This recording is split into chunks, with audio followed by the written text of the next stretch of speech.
You have a to-do list. Maybe it is on your phone. Maybe it is scrawled on a sticky note.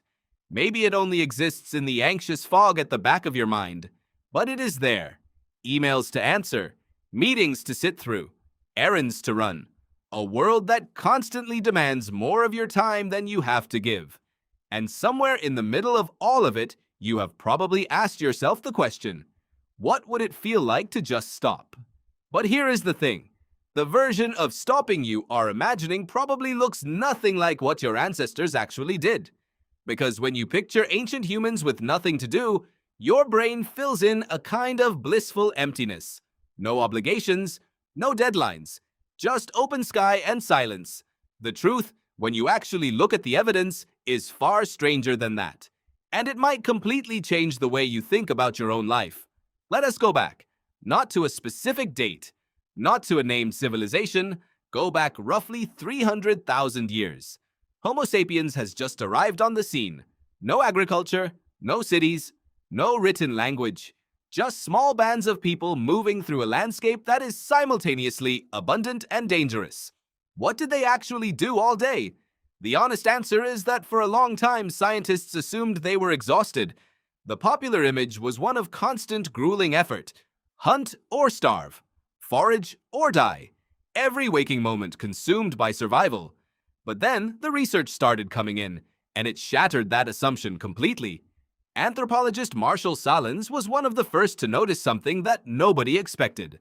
In a landmark 1966 paper later expanded into a chapter called The Original Affluent Society, Sahlins analyzed data from two groups of modern hunter-gatherers, the Kungsan people of the Kalahari Desert and Aboriginal Australians, and what he found stopped researchers cold. These groups were only spending about 3 to 5 hours per day on what could be called work, subsistence activities, acquiring food, preparing it, maintaining tools. 3 to 5 hours. And the rest of the day was theirs. Your ancient ancestor was not grinding. Your ancient ancestor was, in many documented cases, resting. Now, before you assume this means prehistoric life was easy, pause. Because the kind of resting they were doing was nothing like scrolling a phone or sitting in a waiting room. This was deliberate, social, deeply embodied rest. Groups would sit together in the shade. They would talk. They would groom each other, which is not just about hygiene. Primatologist Robin Dunbar has shown that social grooming in primates, including early humans, is the primary mechanism for building trust and maintaining social bonds. It releases oxytocin, it reduces cortisol, it literally changes the chemistry of your brain. Your ancestors were doing this for hours every day. They were also playing. This is one of the most underreported facts in human prehistory. Archaeological evidence shows that ancient humans made musical instruments, carved figurines, and painted. The oldest known flute, found in a cave in Germany called Hohle Fels, is carved from a vulture bone and dates back 40,000 years. Somebody sat down, took a bone, and spent real time making something that had no survival function whatsoever. Just sound, just beauty, just play. Your ancient ancestor was an artist. But here is where it gets even more interesting, because the work they did do looked almost nothing like the work you do today. Modern labor is almost entirely abstracted from its result. You sit in a chair, move your fingers, and somewhere down a long chain of transactions, something happens in the world. Your ancestors had none of that abstraction. When they worked with their hands on real material, and they could see the direct result within hours or even minutes. Psychologist Mihaly Csikszentmihalyi spent decades studying what he called flow states. These are moments of total absorption, where a person loses track of time and feels both challenged and capable. And what he found is that flow is most easily triggered by tasks that are hands-on, have clear goals, and deliver immediate feedback. Making a tool, tracking an animal, building a fire, weaving a basket. These are almost perfectly engineered for flow. Your ancestors may have been doing cognitively rich, deeply satisfying work every single day without a word for it.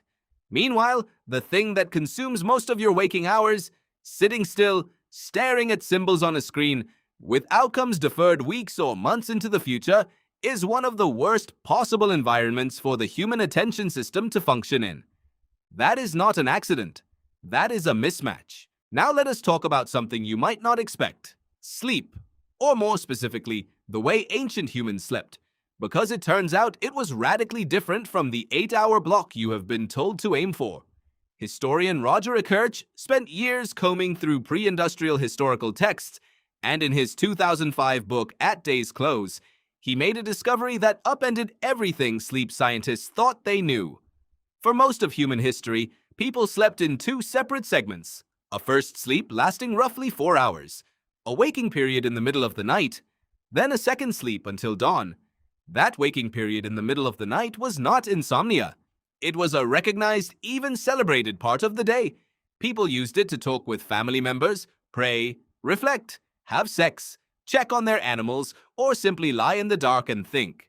There was a specific word in French for this time: the dorveil, the half-awake, half-dreaming state between the two sleeps.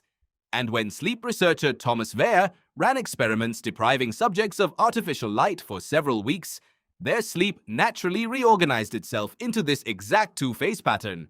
The rhythm did not disappear.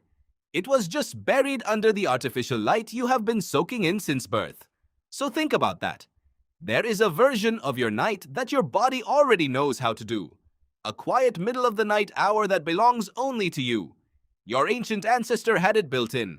And what did your ancient ancestor do with the evening before the first sleep? Social time. Firelight was the original gathering technology. Anthropologist Polly Wiesner conducted a remarkable study in 2014 comparing conversations among the Kongsan people during the day versus around the fire at night. Daytime talk was dominated by practical matters: resource management, complaints, economic decisions. But nighttime fire talk was 81% storytelling, characters, journeys, spirits, the transmission of culture across generations through the oldest medium humans have ever had: a story told in the dark. Your need to watch a show before bed is not laziness. It is tens of thousands of years old. Now here is the counterintuitive part. Because if you step back and look at all of this, a pattern starts to emerge. Ancient humans were not just surviving, they were doing something that looks, from a modern perspective, almost like optimizing for well-being. Short bursts of meaningful physical work, long periods of social connection, hands-on creative activity, segmented sleep with intentional quiet time, daily exposure to natural light, natural sound, and physical movement across varied terrain. And what does modern research say makes humans happy? Exercise, social connection, meaningful work with visible results, time in nature, creative expression, adequate, uninterrupted sleep. The overlap is not coincidental. It is the blueprint. So what happened? Why did all of this change? The short answer is agriculture. About 12,000 years ago, humans began farming, and the deal they made was profound. In exchange for a more reliable food supply, they traded almost everything else. Work hours exploded. Diets narrowed. Hierarchies hardened. Disease, which spreads easily through dense sedentary populations, became a constant threat. Physical anthropologist Clark Spencer Larson has shown through skeletal analysis that the shift to agriculture coincides with a measurable decline in average human health. Bones became thinner, stature decreased, signs of nutritional stress appeared in teeth and joints. Agriculture did not make humans healthier or happier. It made civilization possible. Those are different things. And then came industrialization, and the hours got longer again. And then came the digital economy, where the workday technically never ends, because the device in your pocket never sleeps. You are 3 or 4 removes from the life your body was designed to live. And your body knows it, not in words, in the restlessness, in the craving for a walk that you keep deferring, in the way you feel more like yourself after a weekend with friends than after a weekend alone with a screen, in the specific nameless longing for something slower and more real. That longing has a name now. It is called your evolutionary baseline. And it is not nostalgic wishful thinking, it is a signal. This does not mean you should abandon your life and forage in a forest. Most people cannot, and most people would not want to. But it means something smaller and more actionable. When you take a long lunch with a friend instead of eating at your desk, you are doing something ancient. When you make something with your hands, even badly, even just bread or a sketch, you are activating a cognitive circuit that was built over hundreds of thousands of years. When you sit by a fire or a candle, or even just step outside for 10 minutes at dusk, something in your nervous system settles. Because your body still thinks it is 300,000 years ago. It is still running the same software. And sometimes the most radical thing you can do is give it 1 hour that looks like what it was built for. You have a to-do list, it will still be there tomorrow. But for 1 quiet hour tonight, your ancient ancestor is asking you to just sit down, talk to someone, make something, watch the fire. That was always the point.